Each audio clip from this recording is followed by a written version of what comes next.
Assalamualaikum warahmatullahi wabarakatuh. Alhamdulillahirabbil alamin. Wassalatu wassalamu ala asrafil anbiya wal mursalin wa ala alihi wa ashabihi ajma'in.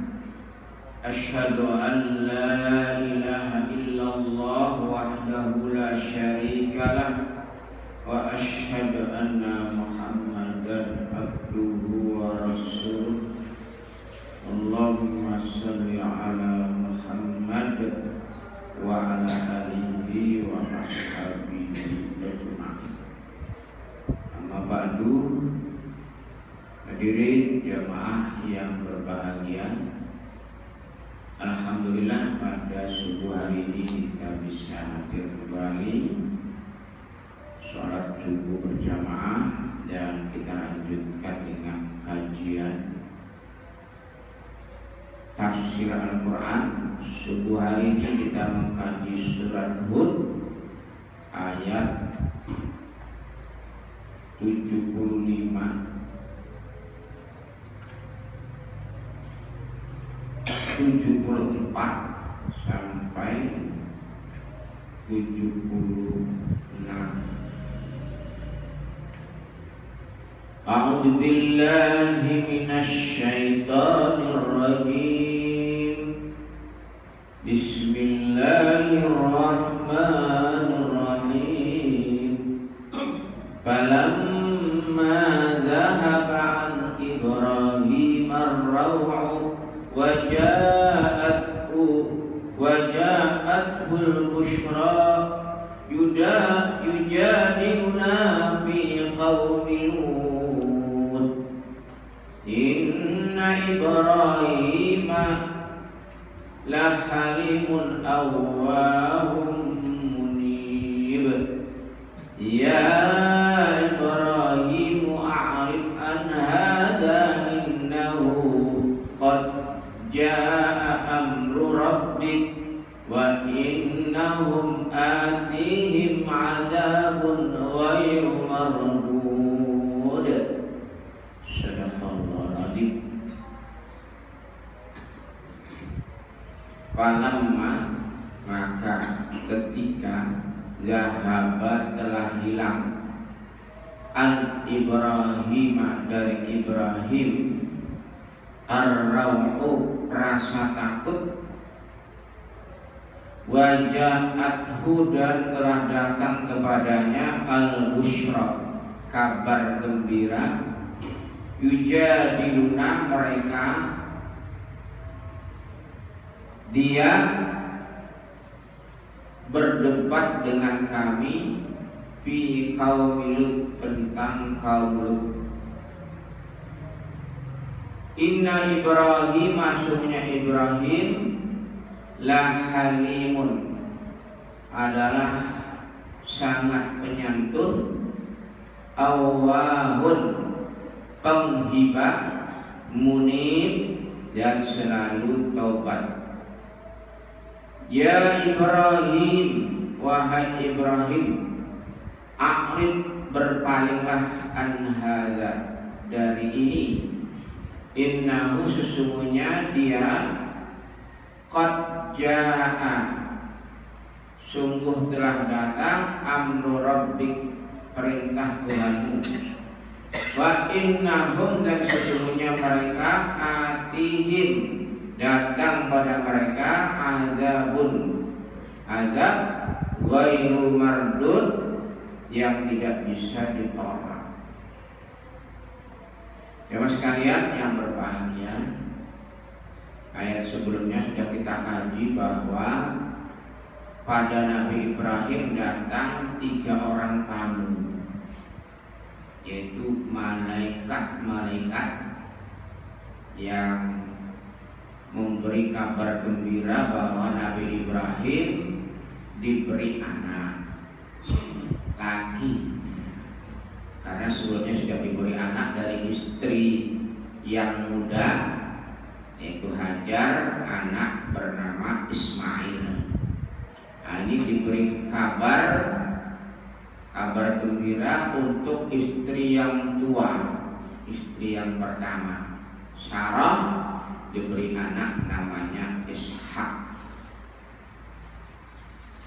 Nabi Ibrahim pada waktu kedatangan tamu ini menyuguhi mereka sapi bakar atau steak. Tapi ternyata 3 orang tamu ini tidak makan, sama sekali tidak menyentuh hidangan itu. Sehingga Nabi Ibrahim merasa curiga, merasa takut. Mau dikasih makan, enggak diambil. Siapa ini? Ada kekhawatiran dalam hati. Nah, maka di sini falamma dzahaba an Ibrahim ar-raw'u, maka ketika hilang dari Ibrahim rasa takut. Jadi kalau sesudah dijelaskan oleh malaikat itu, kami ini malaikat, bukan orang yang perlu dicurigai, dan kamu tidak usah takut. Kami ini malaikat memberi kabar gembira kepada kamu dan keluarga bahwa istrimu diberi anak yang namanya Ishak. Jemaah sekalian, di sini ada kata-kata rasa takut tadi. Nabi Ibrahim merasa takut, kemudian sudah dijelaskan rasa takut itu hilang. Jamaah sekalian, takut itu ada 3. Ini kita perlu perdalam. Ada khaufut tabi'i, takut secara naluri. Ini Nabi Ibrahim ini takut secara naluri. Semua manusia itu memiliki naluri takut. Nabi Ibrahim ada orang aneh, orang yang tidak dikenal, disuguhi tidak mau. Wah, ini jangan-jangan dia ini mau berbuat jahat. Ada rasa takut. Pada waktu Nabi Musa diperintahkan oleh Allah untuk berdakwah kepada Firaun, Nabi Musa juga berkata kepada Allah, ya Allah, saya takut. Saya ini kan buronan. Saya ini orang yang dicari Firaun, mau ditangkap, mau dihukum, malah saya kok mendatangi dia. Saya takut nanti saya ditangkap. Katanya Allah, jangan takut, nanti kamu dalam pengawasan saya. Udah, berangkat aja. Ini takut naluri. Tidak apa-apa kalau hanya seperti itu. Semua manusia memiliki rasa takut. Kemudian ada yang disebut dengan khaufusir, takut secara siri, takut yang tidak jelas tapi takut, dan menyebabkan ada tindakan-tindakan yang harus dilakukan, menyalahi aturan, menyalahi akidah. Contoh, kalau ke laut selatan, kamu kalau ke selatan, kalau ke pantai selatan itu jangan pakai baju hijau. Itu karena saya alami sendiri dengan anak-anak asuh saya. Kebetulan anak asuh saya pakai kaos hijau semua. Ini si apa ini, penunjuk jalannya mengatakan ini nanti anak-anak harus dilepas nih kaosnya, ini kaos hijau ini, karena ini tidak boleh di pantai selatan, nanti bisa bahaya karena warna hijau itu warnanya Nyai Roro Kidul. Terus langsung saya akan bicara, tidak usah dilepas, itu tidak benar, itu keyakinan itu. Ya sudah, tidak dilepas. dan tidak terjadi apa-apa. Ini namanya khaufus sir. Ada keyakinan tapi tidak jelas dasarnya apa, dari mana keyakinan itu, tapi takut. Ini tidak boleh. Khaufus sir. Jadi takut secara gaib, tidak jelas, tidak ada dalil, tidak ada apa. Jangan sampai ada kita ini begini, ini pohon keramat ini, jangan ditebang. Jadi kalau kamu tebang bahaya. Nah, akhirnya orang nggak berani nebang. Kalau ada yang nebang betul terus sakit, nah terus ya apa? Ya, timbul keyakinan ya, itu gara-gara nebang pohon ini apa ya? Nggak oleh ditebang. Memang kemungkinan itu bisa terjadi karena itu ujian.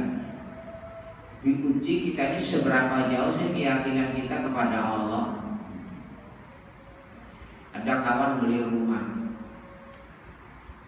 Di rumah yang dia baru beli ini di pojok-pojok itu ada jimat.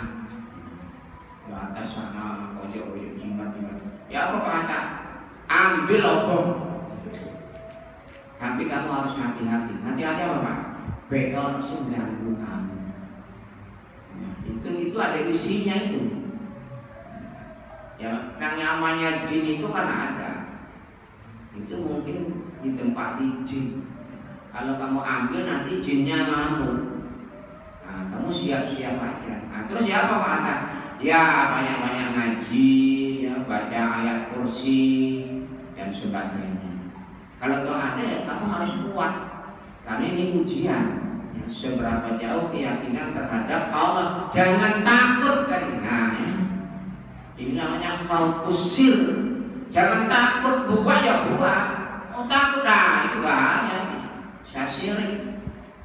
Jadi jangan takut. Ketakutan ini bukan ketakutan naluri lagi. Ini sudah berdampak terhadap sikap. Namanya khaufus sir. Begitu sudah. Ya mungkin terjadi apa-apa karena diganggu oleh jin. Saya baca hadis. Saya 2 kali diminta untuk meruqyah rumah. Nah, rumah itu katanya ada makhluk halusnya.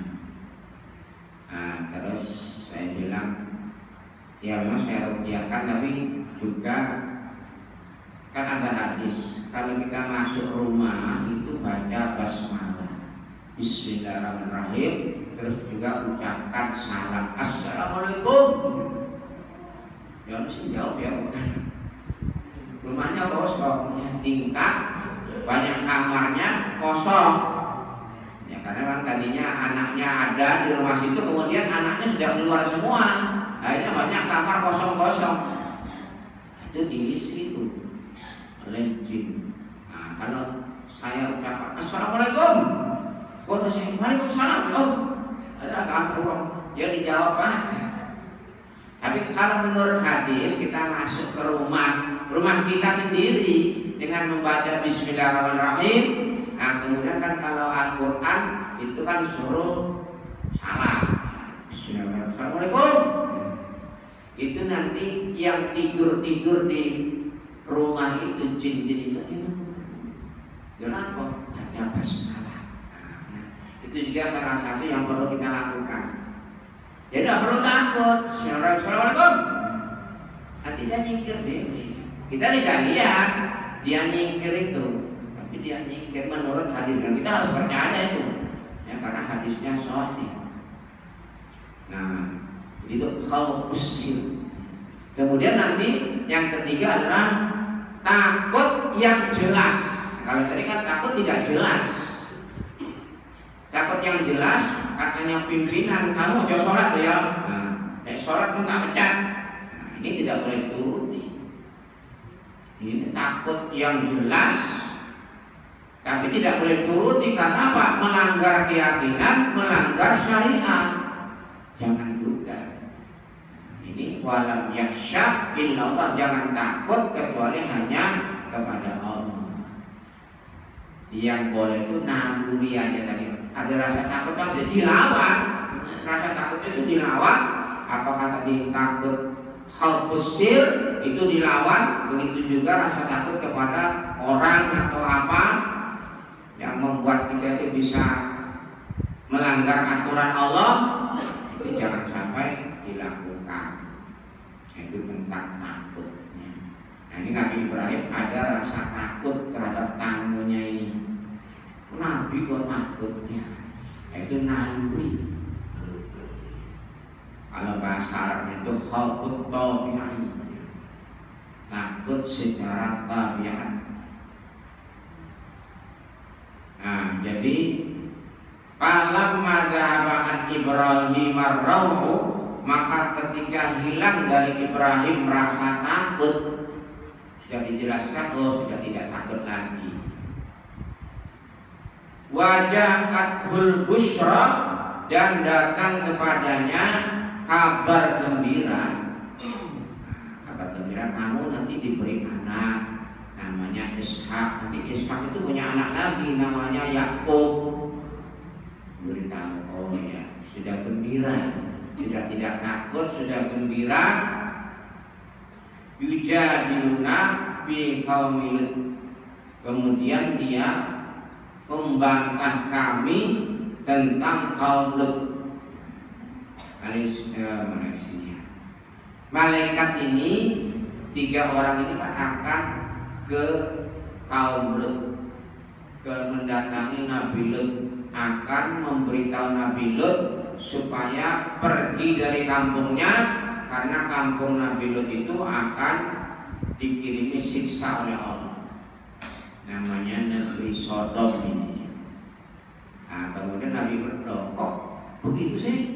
Dan seterusnya dialog di situ dengan malaikat ini, dialog, kok kaum kok mau disiksa, kenapa ini.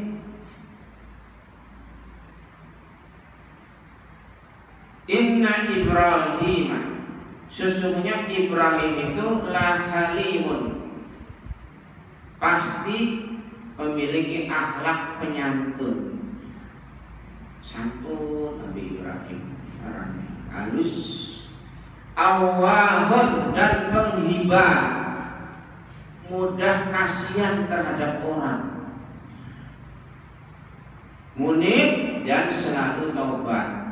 Itulah Nabi Ibrahim. Nabi Ibrahim ini orangnya halus, lembut, terus penghibah. Saya ini termasuk orang yang penghibah. Saya ini mudah menangis, mudah sekali lihat orang tuh. Tapi bapak itu tidak pernah tanya. Kadang-kadang saya lihat orang itu sana ya, itu bisa terharu. Kalau saya lihat ini 2 hari ini saya lihat Trans TV itu ada orang pinggiran ya. Ada nggak lihat bapak ibu ini program atau siaran TV orang pinggiran? Kemarin itu ada ibu yang anaknya 4, pekerjaannya mencari salak yang dibuat. Jadi salak kecil-kecil itu di kebun salak itu dibuat, kemudian dikupas salak, kulit salaknya, kemudian bijinya itu dipotong-potong, dioseng-oseng pada gongso, dijadikan kopi. Anaknya 4, hanya itu pekerjaannya ada. Saya lihat itu terenyuh saja. Kok ono wong sing ngono? Makan itu seadanya, kadang-kadang tidak makan nasi, hanya makan sayur toh. Saya ingat waktu saya kecil di situ. Saya kecil itu lumayan, saya ada penghasilan. Saya dulu tidak ada, ibu itu tidak ada penghasilan, sehingga pernah tak makan sampai jam 10 malam. Dari pagi ngombe, ngombe. Jam 10 malam buka. Untuk kadang Mbak Yu datang, dia sudah berkeluarga, jam 10 malam itu bawa nasi bedelnya. Mungkin kalau tidak datang, mungkin besok itu sudah semakut itu kita itu di situ. Untungnya kalau datang, karena waktu itu kan tidak ada HP, teko nggak on, luwe ya luwe. Nah, jadi orang yang mudah terharu itu awahun, mudah iba terhadap orang. Jadi rupanya Nabi Ibrahim ini Iba juga lo kamu diajak sih, kan kasihan. Kalau katanya malaikat itu atau katanya Allah di sini, ya Ibrahim, wahai Ibrahim, a'rid, berpalinglah an hada, dari ini. Kamu udah saya mikirkan ini. Kenapa? Innahu, sesungguhnya dia, qad jaa amru rabbik, sungguh datang perintah Tuhanmu. Jadi nanti datang perintah Allah, kamu dosa ikut mikir lah. Urusannya dewe-dewe. Kamu di sini sebagai Nabi dan Rasul Allah, Nabi Lut di sana urusannya sendiri-sendiri. Nanti Allah kirim azab di sana. Saya ikut mikir. Berpalinglah. Ya Ibrahim, a'rid an hada, wa Ibrahim, berpalinglah tentang ini. Innahu, sesungguhnya qad jaa amru rabbik, sungguh datang perintah Tuhanmu. Wa innahum, dan sesungguhnya mereka, atihim, datang pada mereka, azabun, azab, ghairu mardud, yang tidak bisa ditolak. Sudah, kamu sudah saya berpikir. Ini nanti segera malaikat ini pergi ke negeri Sodom sana, akan mendatangi Nabi Lut untuk memberitahu supaya Nabi Lut malam ini itu keluar dari kampung ini, karena kampung ini atau negeri ini akan disiksa oleh Allah. Dan syaratnya lagi, ini nanti ayat sesudahnya, Nabi Lut itu, kamu nanti kalau berangkat keluar dengan pengikutmu itu jangan menoleh ke belakang. Orang apa sih? Itu nggak boleh. Udah pergi aja. Tapi nanti istrinya Nabi Lut itu malah tolak, hanya kena siksa istrinya Nabi Lut. Nah demikian ya mas kalian kajian ini. Subhanakallahumma bihamdika, asyhadu an la ilaha illa anta, astaghfiruka wa atubu ilaik. Assalamualaikum warahmatullahi wabarakatuh.